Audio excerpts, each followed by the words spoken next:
बिस्मिल्लाहिर्रहमानिर्रहीम। पॉइज़निंग क्या है और पॉइज़निंग कैसे होती है?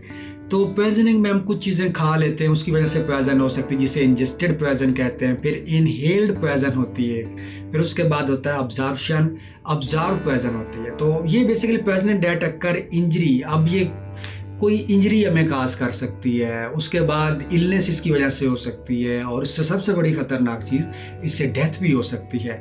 तो when induced into the body, तो अब क्या होता है कि ये बॉडी के अंदर कैसे यानी कि होती है। तो इंजेस्टेड क्या होगी, जो हम ओरली मुंह के ज़रिए से कुछ चीज़ें ईटिंग कर लेते हैं, या कुछ चीज़ें हम ईटिंग भी करते हैं, ड्रिंकिंग भी कर लेते हैं, तो उनकी वजह से जो होती है उसे इंजेस्टेड पॉइजन कहते होते हैं। फिर दूसरा आ जाता है इनहेल्ड पॉइजन। इनहेल्ड पॉइजन में ये होता है जैसे फैक्ट्री की गैसेज आ जाती हैं और फ्यूम्स आ जाते हैं, फ्रॉम द फायर आ जाते हैं, तो केमिकल वेपर एंड पेट्रोल, तो केमिकल हो गया या वेपर्स हो गए, पेट्रोल हो गया, तो ये बेसिकली हम इनहेल कर रहे होते हैं, ये हमारे लंग्स में जा रहा होता है, तो उसकी वजह से भी ये पॉइजन क्रिएट करता है बॉडी के अंदर जाके। फिर अब्जॉर्ब जो पॉइजन होती है वो थ्रू स्किन होती है। तो स्किन के थ्रू कैसे, जैसे स्प्रे हैं, पेस्टिसाइड, इंसेक्टिसाइड स्प्रे वगैरह हैं, तो उनकी वजह से ये बेसिकली स्किन के थ्रू अब्जॉर्ब हो जाती है, जज़ब हो जाती है। इसमें अब करना क्या है, सबसे पहले तो हमने चेक करना है, अगर कोई ऐसा कंडीशन होगी, चेक द डेंजर, कितना अब क्या मसला है। तो उसको सबसे पहले रिस्पॉन्स और एयरवे, ब्रीथिंग, सर्कुलेशन, विक्टिम को हम देखेंगे।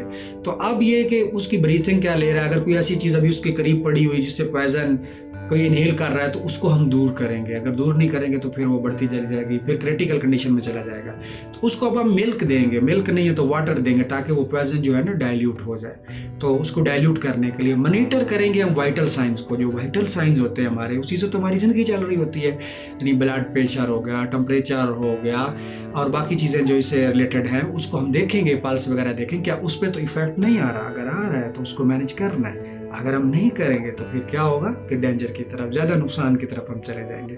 फिर ऑब्जर्व करेंगे colour and amount of the vomiting, जो उसने कल वॉमिटिंग का कलर क्या है, जो उसको वॉमिट हो रही है, और फिर उस कितनी अमाउंट में उसने की है। चेक द ब्रीथ फ्रीली, कि क्या वो आसानी से सांस ले रहा है या नहीं ले रहा, उसको मसला तो नहीं हो रहा। तो फिर ये हमने नहीं करना, ये तो हमने करने थे जो काम को मैंने बता दिया कि उसको ब्रीथ फ्रीली कर रहा है, मॉनिटर उसके वाइटल्स करना है, ऑब्जर्व उसका कलर करना है, जो वॉमिटिंग उसने की है उसको गिव देना क्या है, तो मिल्क देना है, वाटर देना है, अगर मिल्क नहीं तो वाटर दे ताकि डाइल्यूट हो जाए। फिर उसके बाद उसके डेंजर की कंडीशन को देखना है, क्या वो रिस्पॉन्स कर रहा है, नहीं कर रहा, एयरवे उसका ठीक है नहीं है। तो अब उसमें जो नहीं करना वो इंड्यूस वॉमिटिंग, हमने वॉमिटिंग नहीं करवानी। तो ये था पॉइजन को बेसिकली मैनेज करने के लिए फर्स्ट एड थी। तो पॉइजन को मैनेज करना है तो इन चीज़ों का हमने ख्याल रखना है। ये चीज़ें जो मैंने बोली हैं ये करेंगे तो किसी को भी बड़े नुकसान से हम बचा सकते हैं।